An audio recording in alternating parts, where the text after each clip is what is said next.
Alors bonjour à tous et re-bienvenue à cette édition d'Un monde à l'envers du 21 août 2019 qui se poursuit 6h30, heure du Québec. Heureux de vous retrouver, chers amis. Hein? L'alimentation, c'est au centre de nos vies. Sans manger, on ne serait pas là. Quand on mange pas bien, on se sent pas bien. Quand on n'a pas assez à manger, on est en situation de famine. Donc l'alimentation, c'est essentiel. C'est ce qui nous garde en vie, manger. C'est important de bien manger, c'est important de manger simplement, c'est important de manger sainement. Tout le monde commence à réaliser ça de plus en plus. Hein, c'est des notions qu'on a perdues qui étaient élémentaires.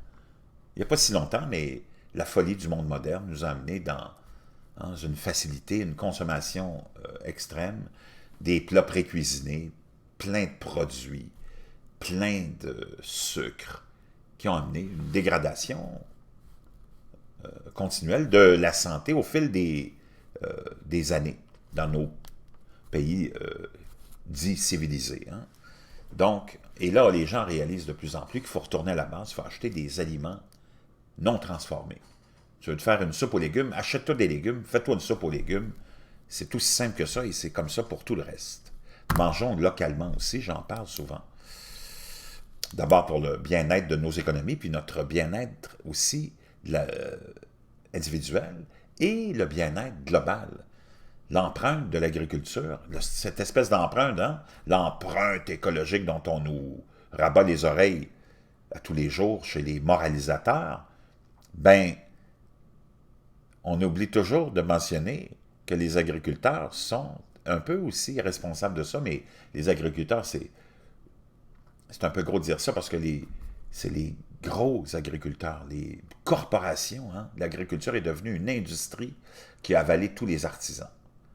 Et souvent, les artisans qui restent encore sont obligés de passer par ces grands canaux de distribution que sont les grandes corporations qui viennent chercher toute leur production pour nous l'envoyer à gauche et à droite. Donc, on est vraiment dans une situation unique dans l'histoire de l'humanité. Maintenant, je vous le dis souvent, ça va être de plus en plus cher se nourrir parce que les changements climatiques viennent changer, la donne vient changer la productivité des terres à travers le monde et on le voit qu'il y a de plus en plus de problèmes climatiques, soit la sécheresse, soit le froid, soit trop de pluie. Eh bien, chez les Américains, ça a été une année désastreuse, vous vous en rappelez. Il y a eu tellement de... Le Midwest américain a tellement été inondé, on se retrouve avec des records d'encre qui n'ont pas été plantés. Et on a demandé, c'est une année record pour les compensations aussi que les agriculteurs américains ont demandé au gouvernement. Choc et méfiance chez les agriculteurs américains. Alors, tout le monde se rappelle de ces images, hein, du désastre de l'agriculture américaine. Dans le Midwest, toutes ces fermes inondées avec d'abord un hiver qui a été record au niveau des accumulations de neige, de la pluie au printemps. Le printemps qui s'est allongé, l'hiver qui s'est allongé au printemps. Donc, un agriculteur du Nebraska qui travaille dans l'agriculture depuis 1981, avait prévenu l'avenir au début de juin, lorsque des inondations et une pluie incessante l'ont amené à tweeter. C'est comme si nous essayions de planter au bord d'un lac. Il y aura beaucoup d'encre non plantée. Et c'est avéré que cette année, c'est une année record. Il y a eu au-delà de 11 millions d'acres qui n'ont pas été plantés de maïs, au-delà de 4 millions d'acres de soya aussi. Et on peut voir ici les résultats sur ce tableau. Et on a aussi ce qu'on appelle l'agriculture préventive, celle qu'on a essayé de garder pour plus tard si les conditions s'améliorent. Donc, le département d'agriculture des États-Unis indique que la plantation préventive survient lorsqu'un agriculteur n'est pas en mesure de planter une culture à une date donnée. Donc, il y a eu des records là-dedans aussi d'agriculteurs qui n'ont pas été capables de planter lorsque c'était la saison de planter. Le précédent record pour la superficie de maïs plantée avec prévention, là, ce principe-là, était de 3,6 millions d'acres en 2013 et de 2 millions en 2015. Donc, ça a été battu cette année.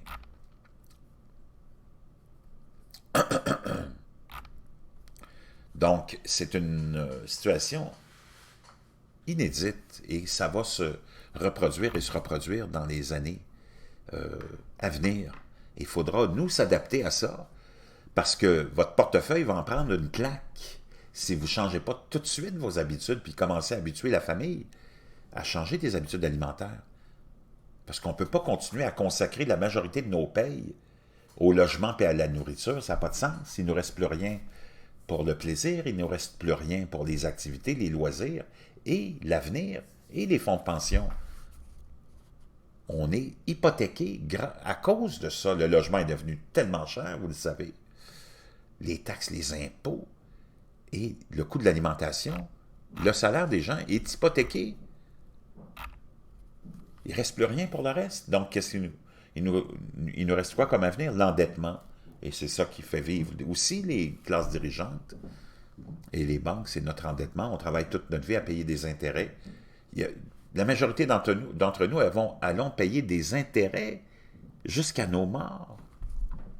Jusqu'à notre mort, parce qu'on n'arrête pas d'abord de consommer.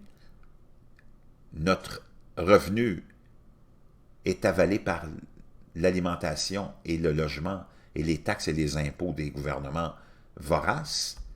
On est dans une situation alarmante. Donc, comme on l'a déjà dit, de plus en plus de gens le disent, on se dirige vers un effondrement de l'agriculture américaine et mondiale et des denrées alimentaires qui vont vraiment, vraiment augmenter en prix. La crise alimentaire, elle arrive maintenant. On en parle depuis longtemps, elle est là. Puis ça va être vraiment à nous de naviguer là-dedans pour essayer de se dégager puis se libérer de l'argent. Parce qu'on en gagne de l'argent. Vous avez un travail, une paye. Mais trop d'argent sont consacrés à l'immobilier, au logement et à l'alimentation et au gouvernement avec ses taxes et ses impôts.